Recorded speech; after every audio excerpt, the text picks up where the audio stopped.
Kalau kalian bertanya-tanya dari segitu banyaknya bawahan Rimuru siapakah yang paling kuat? Pasti akan mengerucut ke 4 individu yaitu Benimaru, Sion, Zegion, dan Diablo. Yang sebenarnya agak sulit nih menentukan dari 4 orang ini yang terkuat itu siapa. Walaupun sampai Light Novel Volume 21, Zegion lah yang memiliki EP terbesar, bahkan hampir menyitarai EP dari True Dragon itu sendiri. Tetapi seperti yang selalu gue bilang, kalau EP bukanlah penentu dari seseorang individu bisa lebih kuat dari yang lainnya. Dan sang primordial hitam itu sendiri hanya mengungkapkan kalau EP-nya itu ada di angka 6.666.666. Anjir, sampai sesak napas gua. Yang gua sangat yakin kalau ini hanyalah angka manipulasi dari Diablo yang sampai detik ini tidak diketahui EP dari Diablo itu aslinya ada di angka berapa. Dan gua cukup yakin masih banyak misteri ini di balik karakter ini. Dan di video kali ini mari kita mengenal lebih dalam dan lebih detail lagi soal sang Demon King The Black Primordial Diablo. Tanpa basa-basi lagi, langsung aja kita mulai. Ntar kena copyright lagi bikin lagu opening apa ya? Welcome to my channel, welcome to my channel, welcome to my channel ya.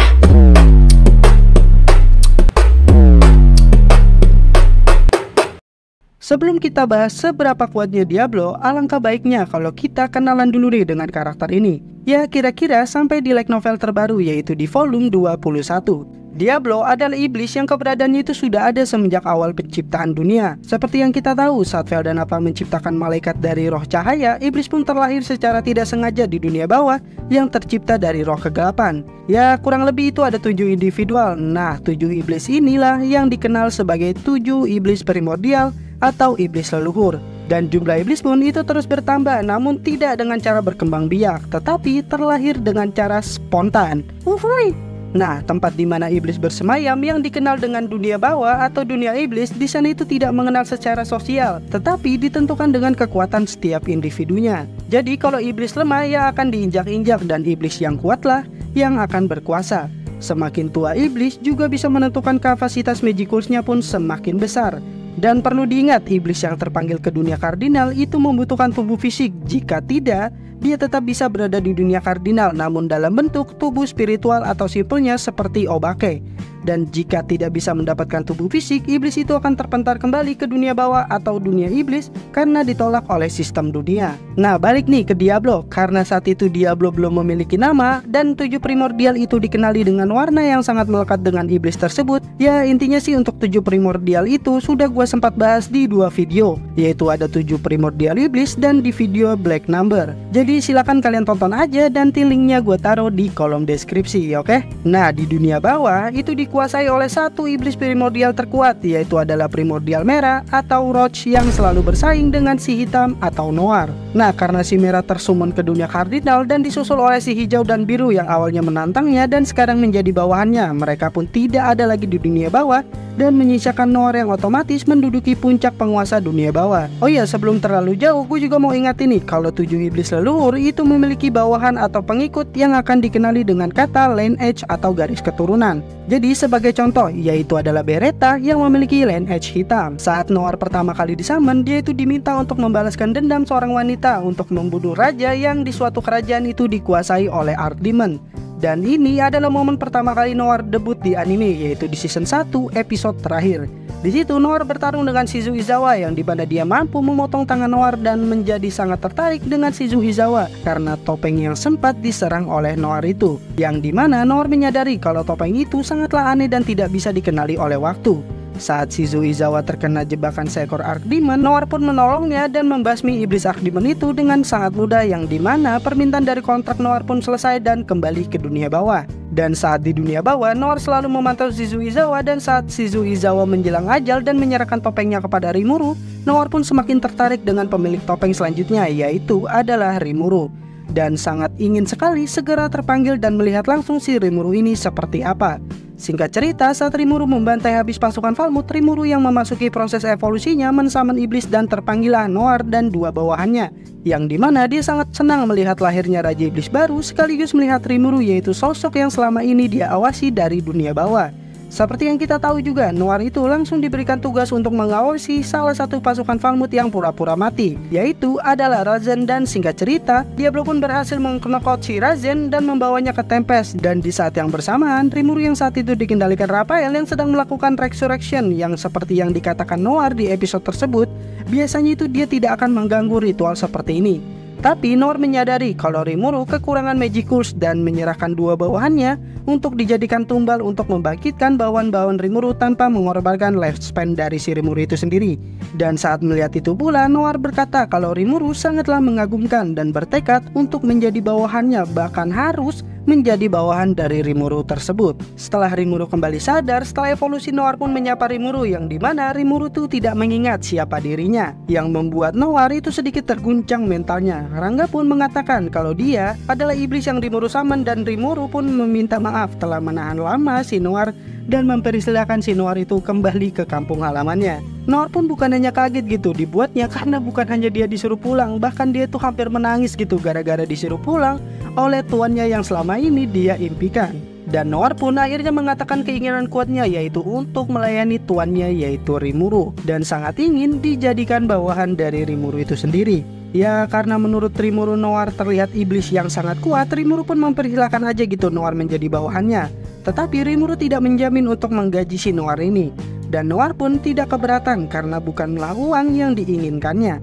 Sebagai imbalannya, Rimuru pun memberi nama kepada Noir yaitu Diablo, yang membuat Magicals Rimuru yang saat itu telah menjadi True Demon Lord itu terserap sampai setengah, yang Rimuru sendiri tidak menyangka kalau menamai Diablo sangatlah menguras banyak sekali Magicals, dan meyakini kalau Diablo benar-benar sangatlah kuat. Diablo pun mendapatkan posisi yang langsung tinggi di Tempest, yang dimana dia menjadi eksekutif Tempest sekaligus asisten junior bersama Sion. Ya karena ini pula Diablo dan Sion pun yang pada dasarnya memiliki kepribadian yang sangat berbeda, sering sekali berdebat dan bertengkar. Ya cuma kalau urusan yang menyangkut Rimuru, Diablo dan Sion ini sangatlah satu pemikiran gitu. Jadi jikalau ada aja yang sedikit menyinggung Rimuru, tentu saja Diablo dan Sion lah yang akan menjadi sangat panas dan siap mencabik siapapun yang menghina tuannya Rimuru. Di saat menjadi asisten Rimuru, Diablo adalah salah satu bawahan Rimuru yang kalau dikasih tugas itu dia akan menyelesaikannya secepat mungkin. Karena bagi Diablo, pujian dan pengakuan tuannya Rimuru sangatlah membuat dirinya gembira dan bersemangat. Sebagai contoh, tugas yang diberikan Rimuru untuk merombak Falmouth yang biasanya urusan konspirasi negara seperti ini, itu membutuhkan waktu yang bertahun-tahun. Tapi kurang dari 2 bulan, Falmouth berhasil dirombak habis oleh Diablo dan menjadikan negara baru yang dibawa kendali Tempest yang dikenal sebagai negara Falmenas. Selain urusan negara ini memang adalah masalah yang sepele bagi Diablo, namun cepatnya merombak Falmenas dikarenakan keinginan kuat Diablo untuk kembali berada di sisi Rimuru. Dan berkat pencapaian ini pula, Rimuru pun menjadi sangat puas dengan kinerja Diablo dan memberikan hadiah dan menanyakan ke Diablo, "Lu mau apa Diablo?" Diablo pun meminta Rimuru untuk menyiapkan 1000 tubuh fisik karena dia akan merekrut iblis berpotensi untuk bekerja di bawah kendali Diablo. Jadi jikalau Diablo dikasih tugas sepele seperti menghancurkan negara lagi, ya Diablo tinggal nyuruh aja iblis lain buat beresin tugas itu dan Diablo bisa terus berada di sisi Rimuru. Nah akhirnya Diablo pun kembali ke dunia bawah dan berhasil membawa 3 iblis primordial yang membawa masing-masing 200 iblis bawahannya, dan Diablo juga merekrut 1 Archdemon yang di lineage hitam yang memiliki 100 pengikut. Yang berarti Diablo itu membawa kurang lebih 704 iblis ke hadapan Rimuru untuk diberi nama dan dijadikan bawahan Rimuru. Pasca invasi gelombang pertama, Diablo pun sebenarnya tidak melakukan banyak hal karena Diablo memang bisa dibilang adalah kartu as milik Rimuru yang tidak bisa begitu saja diturunkan ke medan perang. Sehingga memang Diablo itu hanya ada di ruang pengawas dan membiarkan para iblis-iblis bawahannya yang turun langsung ke lapangan. Namun Rimuru tetap menghadiahi Diablo dan memberikan 100.000 jiwa dan berevolusi menjadi True Demon Lord. Oh iya, sebelum berevolusi, Diablo itu memiliki 2 unique skill, yaitu adalah Temper dan Seeker. Namun setelah berevolusi, Diablo pun mendapatkan ultimate skill, yaitu Azazel Lord of Temptation. Nah, perihal ultimate skill ini nanti aja gue bahas. Semenjak dia menjadi True Demon Lord sampai di Light Novel 21 tidak banyak perkembangan untuk evolusi Diablo, karena bisa dibilang Diablo memang sudah berada di puncak evolusi dan tidak bisa lanjut ke evolusi mana lagi. Jadi bahasa simpelnya ya udah max gitu untuk sosok si Diablo ini.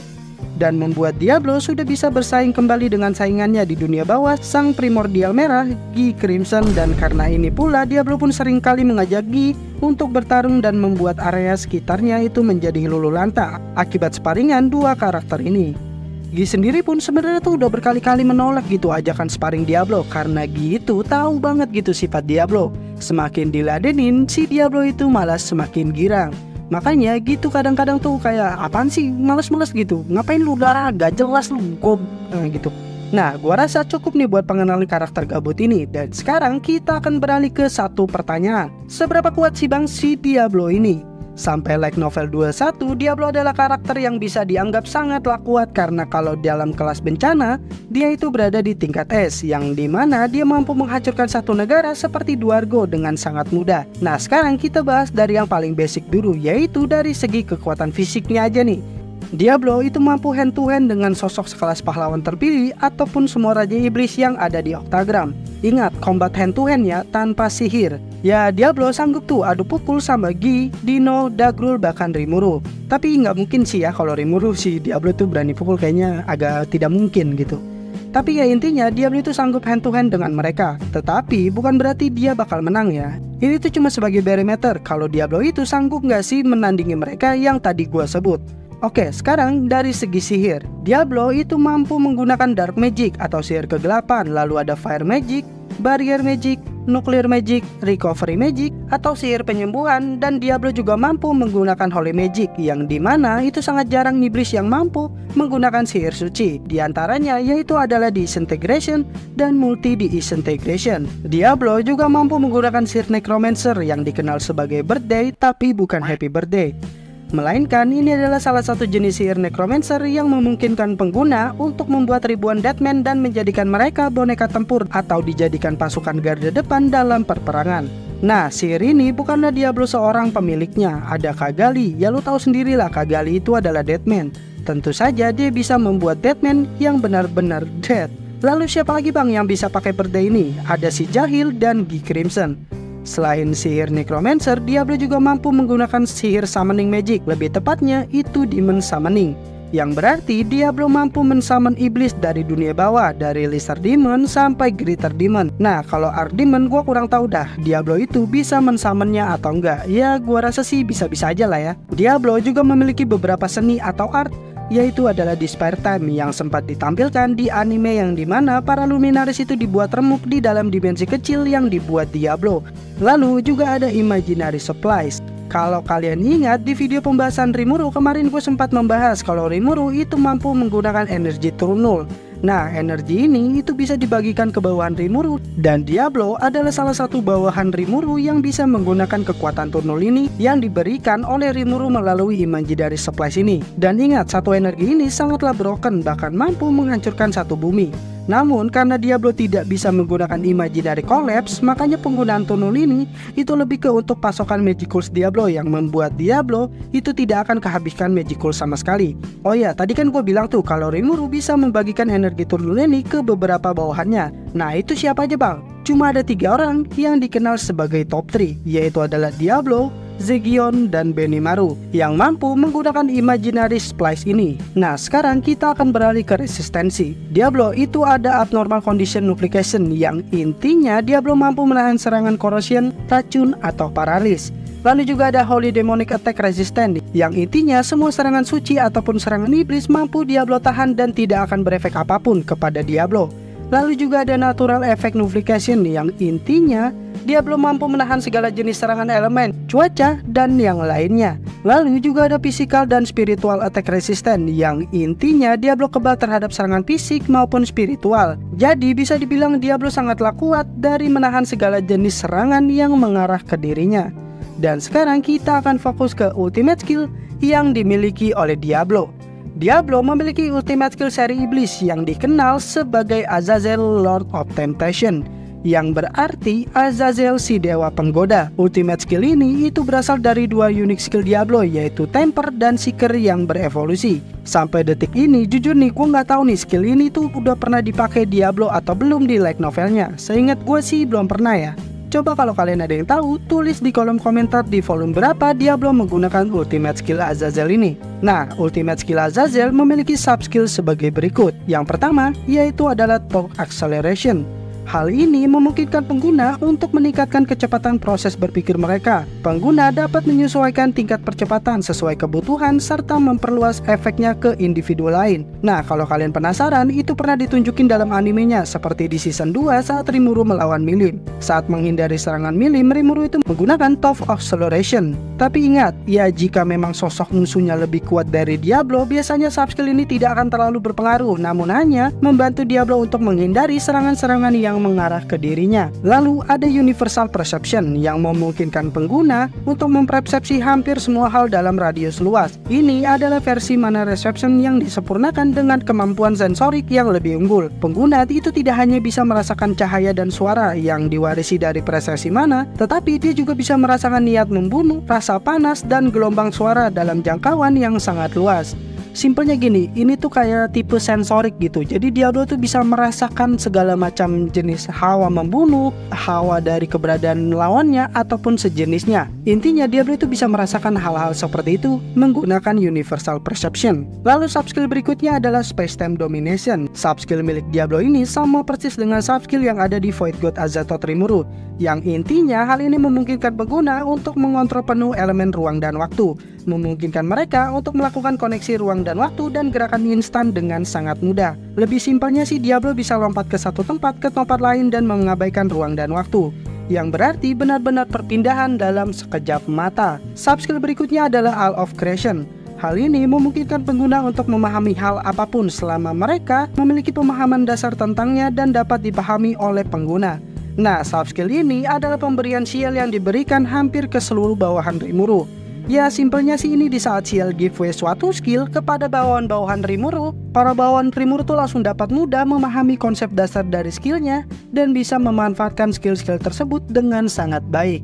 Ya intinya sih ini kayak buku pemandu lah dari si shield untuk para bawahan-bawahan Rimuru. Lalu ada beberapa subskill yaitu Charm atau Pemikat dan Multidimensional Barrier, yang hampir setara dengan multidimensional barrier milik Rimuru, yang berarti pertahanan Diablo sudah dapat dipastikan sangatlah kuat. Karena bukan hanya resistensinya yang sudah hampir nggak ada celah, ditambah dengan multidimensional barrier membuat Diablo semakin tidak mungkin gitu untuk tersentuh. Lalu dua subskill terakhir yaitu adalah Demon Lord Haki atau Aura Raja Iblis, yang tentu hampir semua true Demon Lord pasti memiliki subskill ini. Dan yang terakhir yaitu adalah Temptation World atau dunia percobaan atau dunia virtual.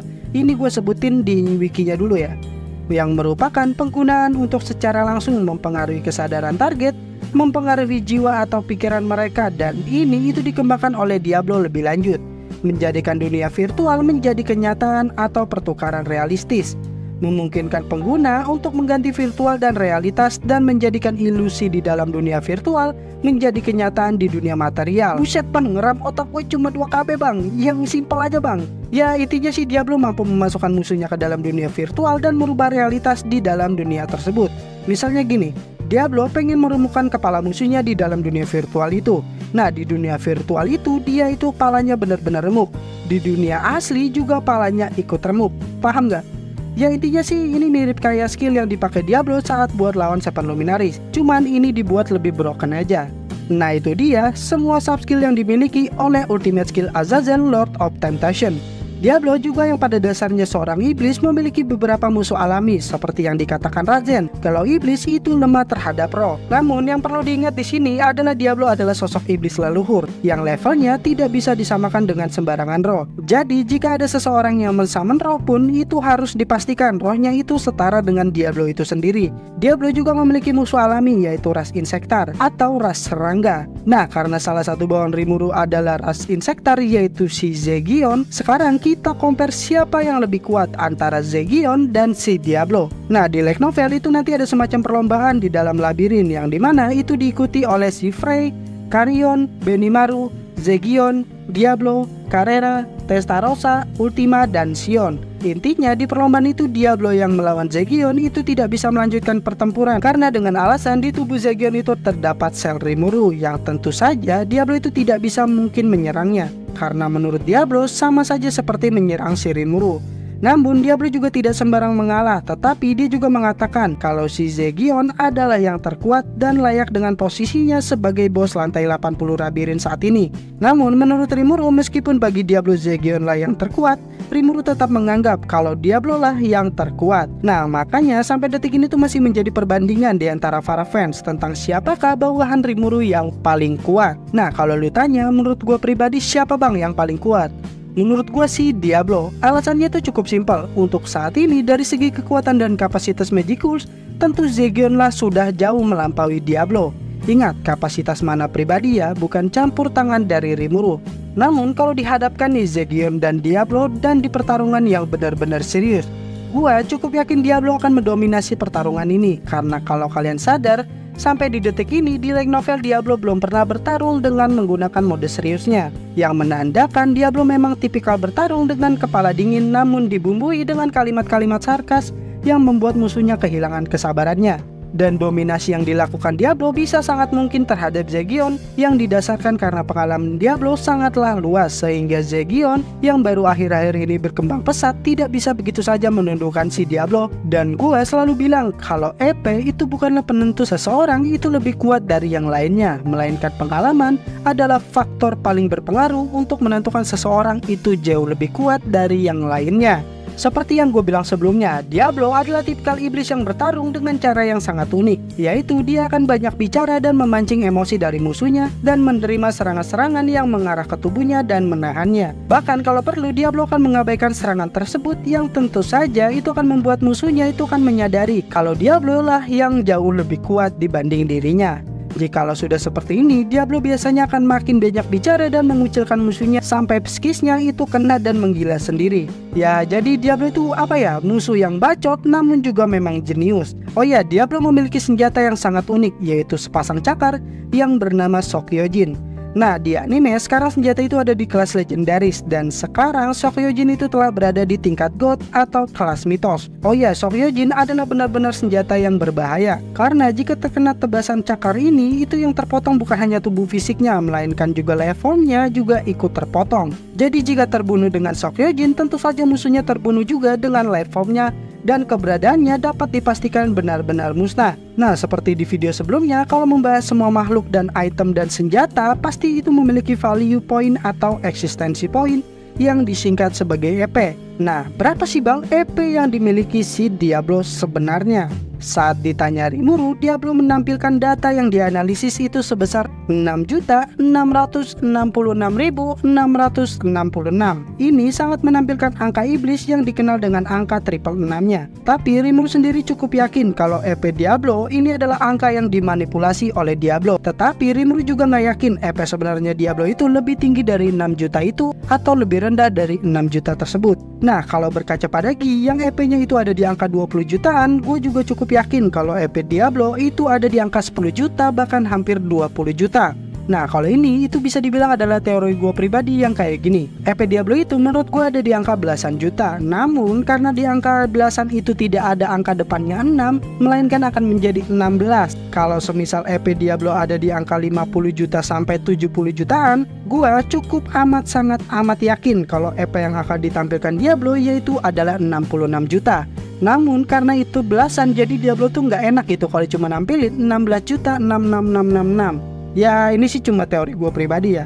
Cuman kalau perkiraan gampangnya aja nih, karena memang gak ada data pasti ya, anggap aja EP Diablo itu ada di angka 15 juta ditambah dengan Shokyojin yang ada di angka 2,5 juta. Jadi total EP Diablo itu ada di angka 17,5 jutaan. Dan karena memang benar-benar gak ada angka pasti yang dikonfirmasi oleh pihak novelnya, makanya kita anggap aja EP Diablo itu ada di angka segitu. Nah meskipun EP Diablo hanya segitu, dapat dipastikan kalau Diablo adalah salah satu karakter kuat yang dapat bersanding dengan Gi dan hampir semua anggota The Octagram. Jadi tentu saja menjadikan Diablo adalah salah satu bawahan terkuat yang dimiliki oleh Rimuru Tempest. Mungkin segitu aja dulu ya detail informasi tentang sang primordial hitam Diablo. Gue juga cukup yakin masih banyak yang gue belum sebutin dan masih banyak yang kurang lengkap. Jadi kalau kalian tahu hal-hal menarik dan mungkin ada yang salah dari video ini, silahkan kalian koreksi aja di kolom komentar. Gue pasti baca dan gue akan pin jika ada hal-hal menarik yang kalian sebutin di kolom komentar. Gue ucapin makasih ke teman-teman yang selalu setia dengerin sampai detik ini.